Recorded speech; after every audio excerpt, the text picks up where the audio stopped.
Yo Joes, hail Cobra, and greetings Cybertronians. This is Steve from G.I. Joeberg with a very rare, up-to-the-minute review. Yes, ladies and gentlemen, this is the Transformers x G.I. Joe smash-up, the Mega Hiss, with Baroness.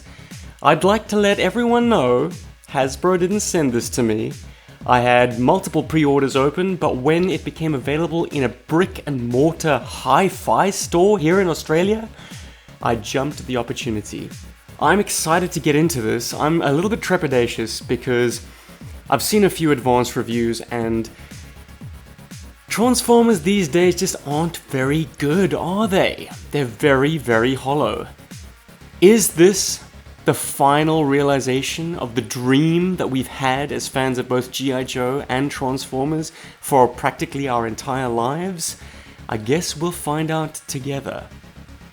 But just a quick look at the box itself, it is lovely. It's a lovely smash up of both key design elements. You've got the grid pattern on the Transformers side, the Decepticon logo, that beautiful purple transforming into sky blue metallic design.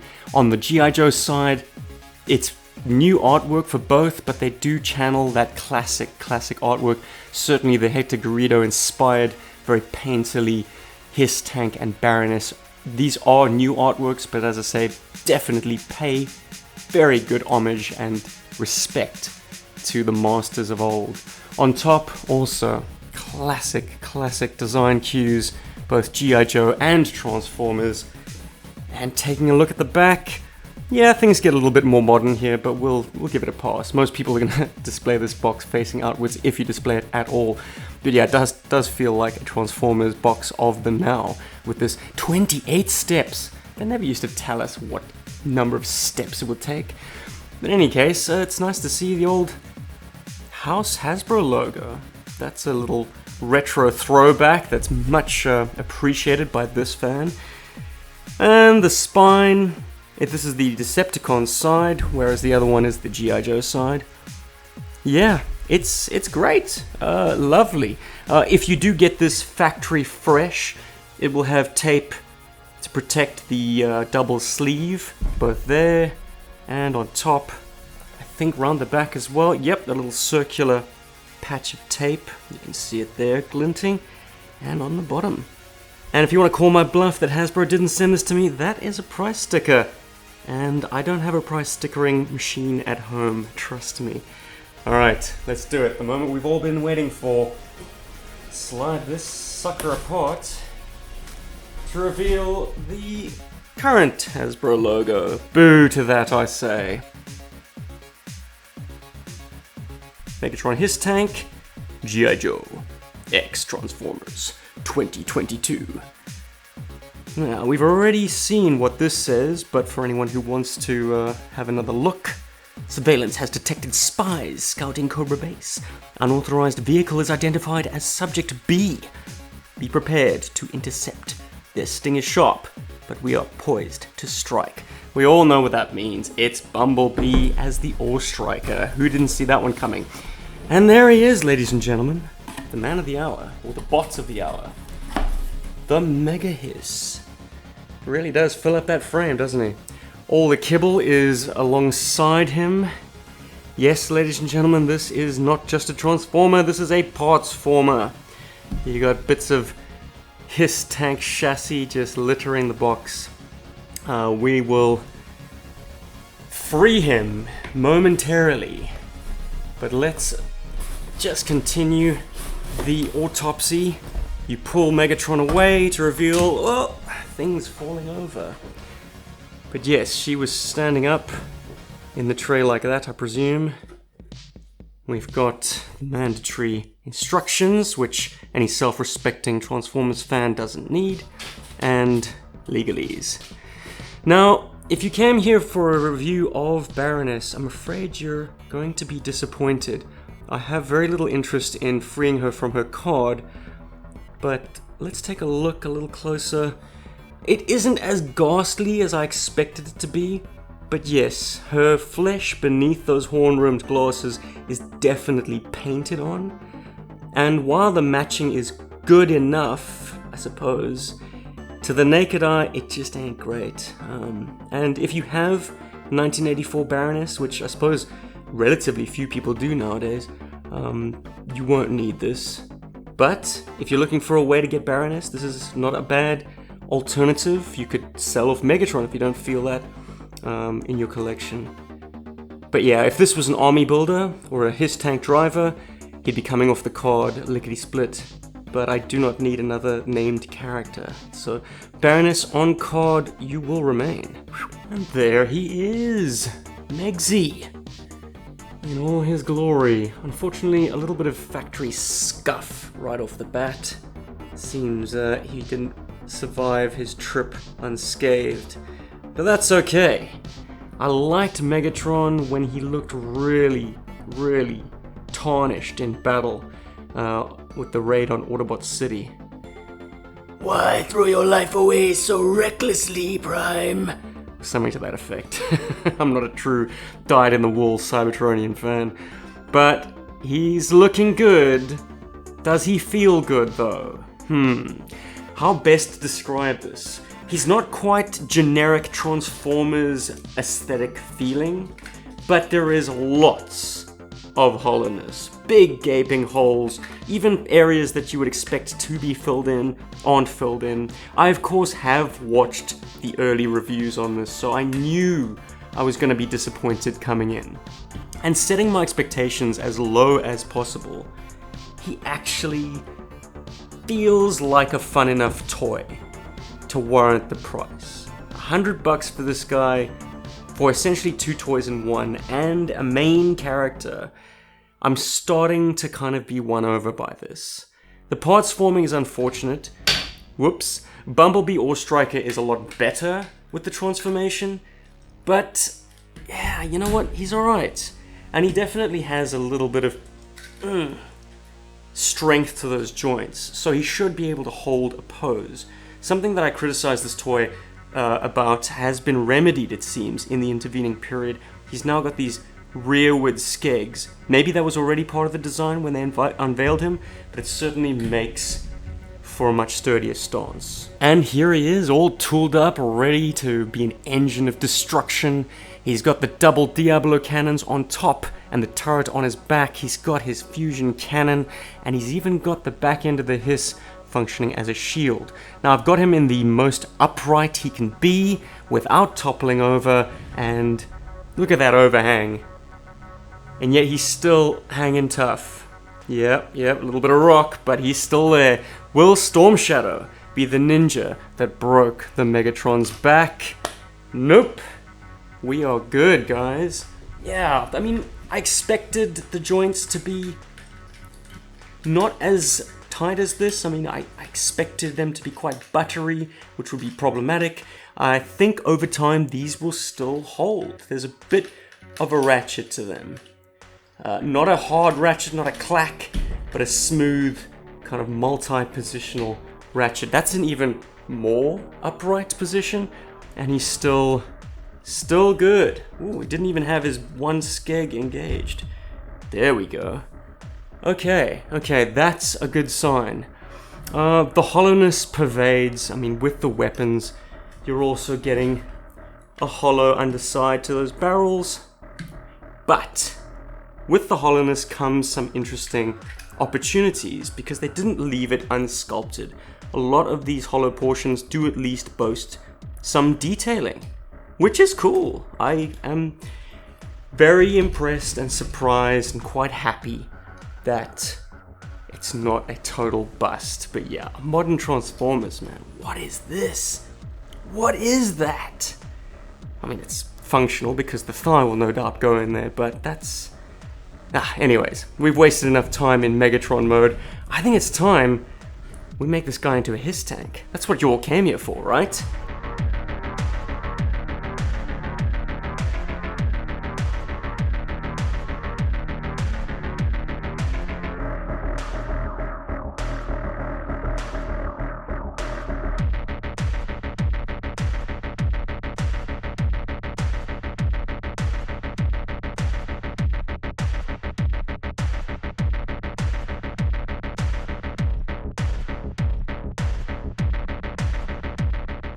And here he is, ladies and gentlemen, and Cybertronians, in all his transformed glory. It's Megahiss, good old 788. All these stickers are in fact paint ops, which is a wonderful opportunity to finally dispel some of the rumors as to where some of these stickers are meant to be placed. These debates have raged among G.I. Joe fans for decades now. But it's a very nice presentation. Ooh. That's what happens when you transform on camera. The interlocking tab system that you see on modern Transformers is present here, but it isn't overboard. Everything locks securely if you find its friend. The whole thing rolls on very small rollers. Necessary evil, I suppose. Then again, the original Hiss didn't have particularly big wheels either. And it's a pretty seamless affair. You see a little bit of Megatron peeking out from under there, but I quite like that. He's indistinguishable from another Hiss tank to a point. This is definitely something special, and I think that it's not particularly egregious at all. I mean, it's as seamless as you'd want it to be, but it does seem to be something extra. The canopy, surprisingly, opens pretty much the same way as it should. Has a little bit of a tab there when you've got two hands, and a seamless bit of vent work, which is nice. Almost like this more than the traditional Hiss canopy attachment point. And we've got some detailing. Very nice that they included that. It wasn't necessary, and it certainly is more detailed than the classic Hiss ever was. Yeah. I mean, if you wanted to pick those out with a dry brush, you'd achieve something pretty spectacular in there. One bit of disappointment comes in the gunner station.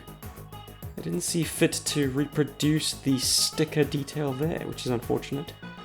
But we do have some bonus detail on the underside. And of course, left and right are individuated. So you have a port that corresponds on each, but they're of course opposing. Oh, and it is all interchangeable. Neat. And here's Megahiss next to the most recent reissue of the Hiss tank, the Walmart Retro, and it's pretty bang on. I mean, the silhouettes are absolutely spot on. It does pass the lineup test. It rides the same height off the ground. Just about. Okay, maybe a few millimeters higher. But in every other respect, I mean, there are some variances in the deco. Like a much bigger Cobra symbol than the original sticker. But not too shabby at all. The glass is, what would you call it? It has more opacity, more milkiness to it than the more clear retro approach. But guys, I am loving that.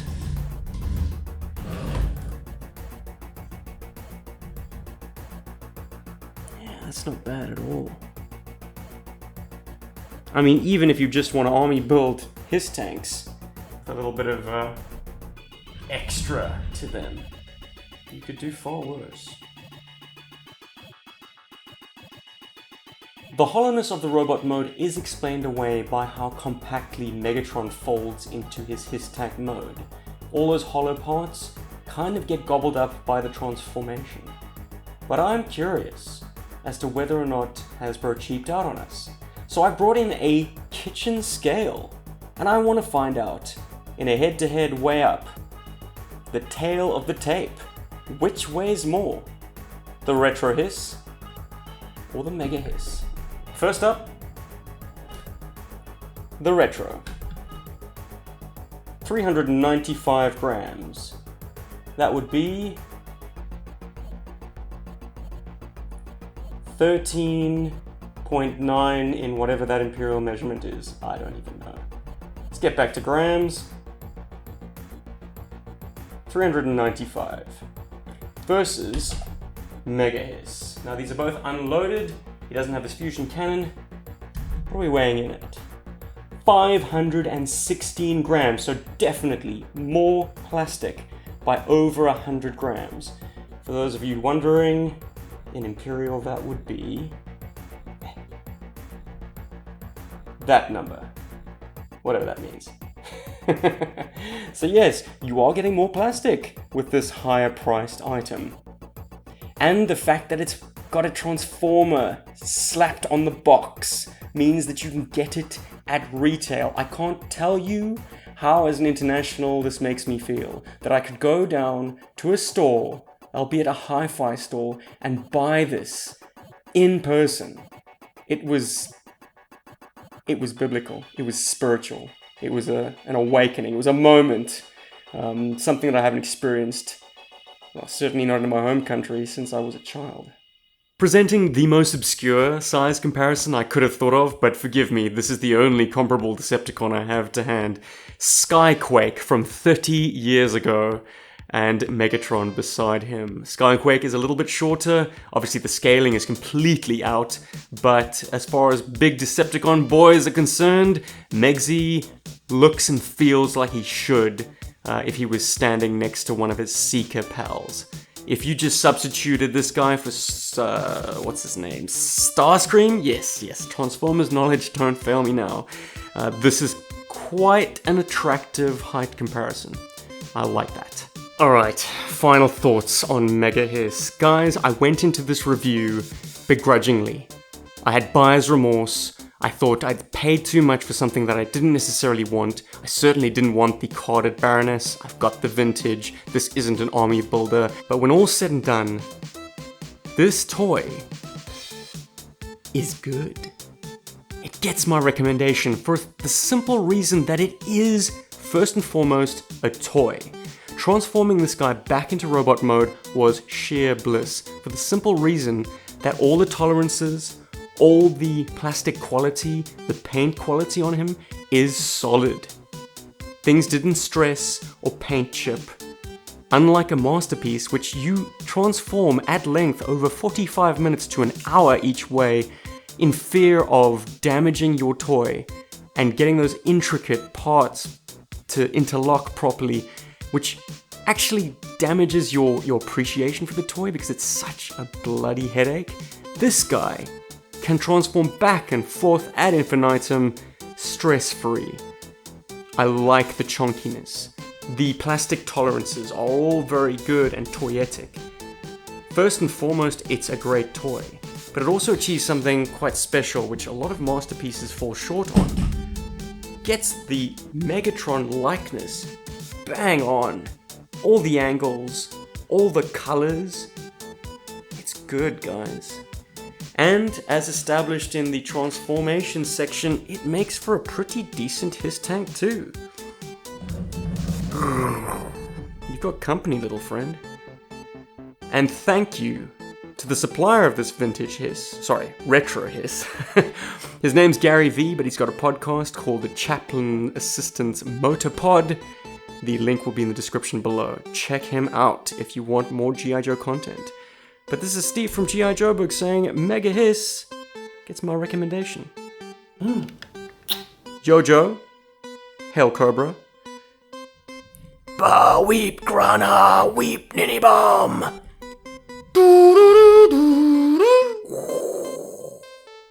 They can all fly, right?